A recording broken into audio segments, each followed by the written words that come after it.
Alright, so a couple of females that I know suggested that since I got on the females in my last video, that I should get on the dudes in this video.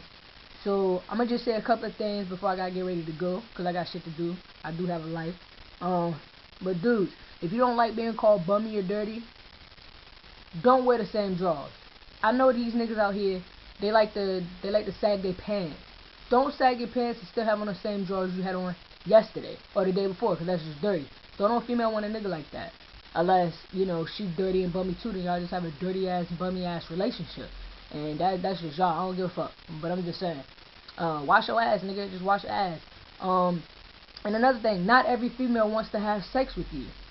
You know? So don't keep trying, don't keep begging, because that shit get annoying and it's worrisome. Don't keep asking to have sex. When she's ready to give it to you, she'll give it to you. If not, then oh well, nigga, move on. There's other females out there. And another thing is, alright, nigga, if you got a little pee-pee, don't expect to fuck. Don't fuck. Cause your business will be leaked. It will be leaked. And I'm trying to tell you this cause it's been done.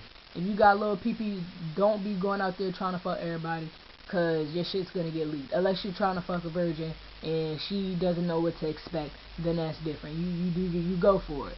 But more than likely, her friends are gonna go back and tell. She's gonna go back and tell her friends how small your pee-pee is. And I know you don't want your business out there, so you know what I mean. Don't put yourself out there. Don't set yourself up. But anyway, that's just like a few things that I had to say. But I'm about to be out of here, so tell me what you think, and I'm out.